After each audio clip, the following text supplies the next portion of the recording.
Hello, YouTube. Amazing Atheist here.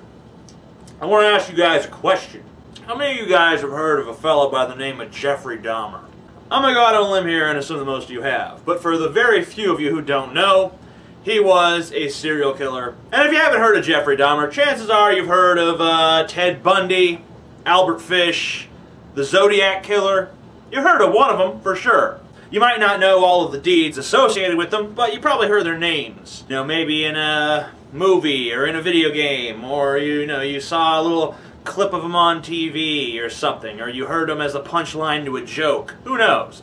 You've heard of them, that's the point. Who can tell me the name of even one victim of Jeffrey Dahmer? He had like, I don't know, 8, 9, 10, 11, 12 victims, who cares? There was more than one. So you should be able to name at least one, right? Now, I'm sure that plenty of you will go to Google and type in Jeffrey Dahmer victims and, come back with some obscure name and be like, yeah, see? I knew that. You're a liar, and you know you're a liar. You don't know the names of any of Jeffrey Dahmer's victims, nor do you know the names of any of Ted Bundy's victims, or the Zodiac Killer's victims, or Albert Fish's victims. Well, actually, I do know the name of one of Albert Fish's victims, but only because he wrote a very intriguing letter to the victim's mother afterwards, describing his acts in intimate and horrible detail. So why is it, ladies and gentlemen, how do people become famous by killing people whose names we can't remember?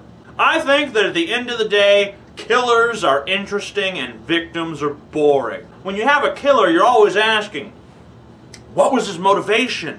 What was going on in his head? What was wrong with him? What dark secret does his childhood conceal? What compelled him to do what he did? We're fascinated by serial killers. We are. In fact, we're fascinated by any killers. Be they soldiers, be they policemen, be they hitmen, be they one-time murderers who killed in a fit of passion, or be they serial killers. We want to know why they did it. What filled them with the need to kill? Nobody inquires into the motivation of the victim because the victim didn't need a motivation.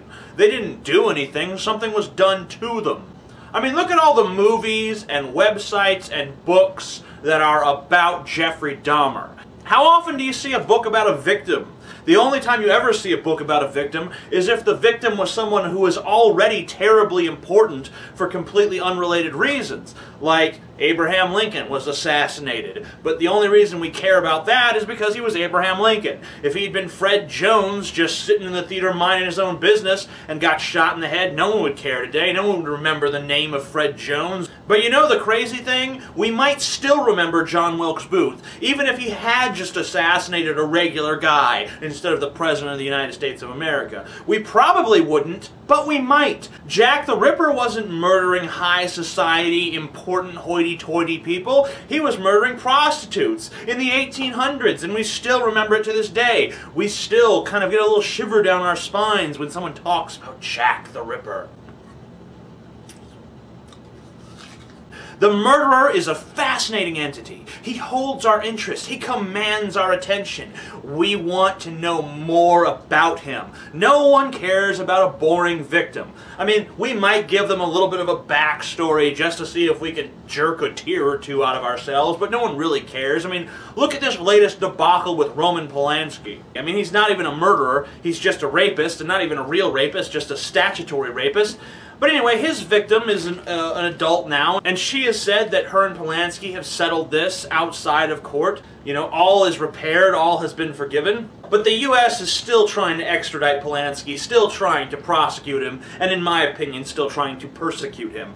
But why? Why? If the victim doesn't want it, then why does the government, and why do the people? I know that America likes to tote the victims and to show how good and just and moral we are. And look, these poor victims, these poor victims, we're going to get them justice. And you know why we're going to get them justice? It's not because we care about them. It's not because we love them. It's not because we're so sorry for what happened to them. No, none of that really bothers us because we're not really interested in them. We can't even remember their names. We don't know who they are. We don't really care. They're not fascinating. They command no attention whatsoever. We are much more interested in their killers. The reason why we're interested in their killers is because their killers are rule breakers. They break the rules. They go against social norms. They've done something that you and I probably haven't done. They've killed someone. I've never killed someone. Chances are you've never killed someone. So, we're fascinated. We want to know, what is it like? What makes you do it? What do you have to have inside you? What do you have to lack inside you to be able to take another human being's life? Now, a victim, that could be any one of us. Any one of us could be a victim at any time. I could be a victim, you could be a victim, everyone could be a victim, and chances are we all will be victims at some point or another in our lives. We might not be murder victims, but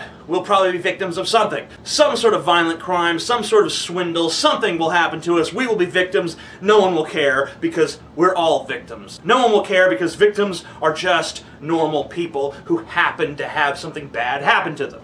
But these murderers, they're special. They're on a pedestal. But we punish them. We want to punish them. And even rapists like Roman Polanski, we want to punish them.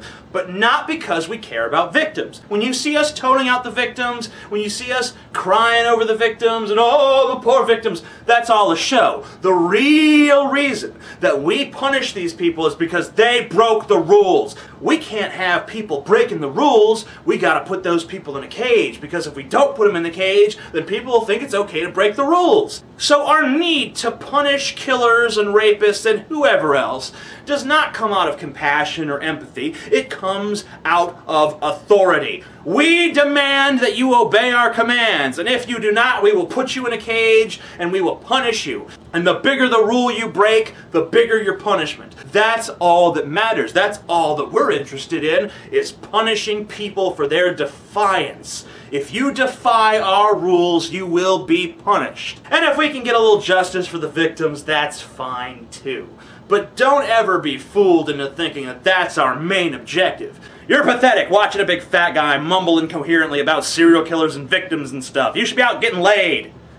Quit watching this stupid crap. But favorite this video.